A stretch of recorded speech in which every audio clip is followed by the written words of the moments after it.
Estamos aqui com o professor Valdemir Pires para conversar sobre amenidades. Que você está vendo um tipo de literatura, né? Ou seja, a literatura com um fundamento mais filosófico, humanístico e coisa e tal, não como um jogo, um universo lúdico, porque há pessoas que veem a literatura para brincar mesmo, para se divertir, não necessariamente para refletir as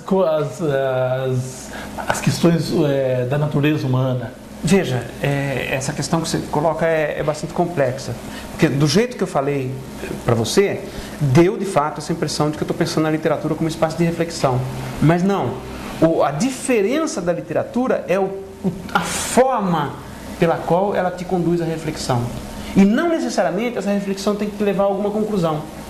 Então é um jogo, né? Se a gente desconsiderar isso que você acabou de falar da literatura, não estamos mais no campo da literatura, estamos ou no campo da filosofia ou no campo da ciência, né? Então há um necessário diálogo entre a ciência, a filosofia e a literatura. A grande diferença entre elas está na forma e no objetivo. Por exemplo, a ciência está procurando a verdade, a filosofia também da sua maneira, a literatura não busca a verdade, mas mesmo não buscando a verdade, ela coloca elementos do mundo que te permite aproximar da realidade, mas por uma forma que é lúdica, por uma forma que é artística, que as outras não são. É a arte, né? É a arte. É a linguagem da arte. A linguagem da arte. E a juventude, ou seja, seus alunos, eles vêm percebendo esse lado seu, eles dialogam com você sobre isso. Esse conhecimento literário, essa prática literária está facilitando a aproximação com seus alunos? Eu diria que facilita a aproximação, porque sem literatura não se compreende a juventude, a velhice, a morte. Não há ciência, nem filosofia suficientes para explicar a nossa finitude, né? A nossa origem e essas fases da vida que fazem com que a gente mude. Então, o meu próprio julgamento do que os jovens fazem, de como eles se comportam, como que eles veem o conhecimento que eu estou lá para, entre aspas, transmitir, essa percepção foi bem afinada. Então, eu diria que eu tenho uma relação com os alunos nos últimos 4 anos que é muito diferente do que eu tinha quando eu não tinha maior percepção para isso. Agora, a literatura como conteúdo, né, como eu estou diante dos meus alunos para discutir ciência, finança pública, administração financeira, orçamentária pública, são as minhas áreas, até já me ocorreu, né, numa disciplina de finanças públicas, mostrar o seguinte: quando você mexe com o orçamento, quando você mexe com a política cambial, no fim das contas você está mexendo com gente.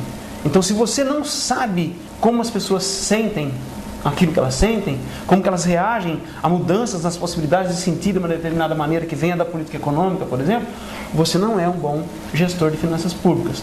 Só que o tempo é sempre limitado, você tem 60 horas para discutir um assunto. Então eu fiquei assustado com essa minha ideia de tentar fazer isso e logo desviei dela. Quem sabe um dia eu consiga fazer isso, né? Mas ainda mais numa universidade como aquela em que eu estou, que de um lado você tem administração pública e economia, do outro você tem letras, né? Está próximo. Está ali junto. Mas um desafio agora, até meio provocação simples, como a gente costuma fazer. Você também escreve algumas poesias. Você teria coragem de recitar uma delas agora, assim, de bate-pronto? Você tem alguma de cabeça? Não, eu não sou um recitador, eu não tenho... Dizendo recitar é uma forma brincalhona. Não, eu não tenho de memória, né? E além disso, são exercícios, assim, mais para que eu me acostume com as palavras como arte, do que como arte propriamente dita. Então eu teria até vergonha dos meus poemas, né? Mas só boto lá no meu site, no meu blog, porque se você não perde a vergonha, não é possível arte, né? Você sabe que é engraçado, eu sempre me aventurei em querer também ser literato, coisa do gênero, mas e até brinquei em certa fase com literatura, com poesia, mas eu nunca memorizei nada do que eu fiz. No entanto, tem uma poesia que o Noedi Crembo, um professor de latim, ele foi meu professor de latim, olha só, eu sei alguma coisa de latim. E ele falava de um poeta português, que também não recordo o nome, tá? Mas era mais ou menos assim, para dar uma de recitador. Era a mulher de Antão Ramalho, um gênio tinha tão mal que depois de tanto ralho corria o marido a pau. Isso daí é em homenagem ao Noedi Krembo, que é o falecido, inclusive nessa biblioteca deve ter algum livro que ele me deu, porque a gente trocava muitas informações e eu aprendia com aquele homem. E, por incrível que pareça, ele foi um dos grandes inspiradores, né, por eu gostar do conhecimento.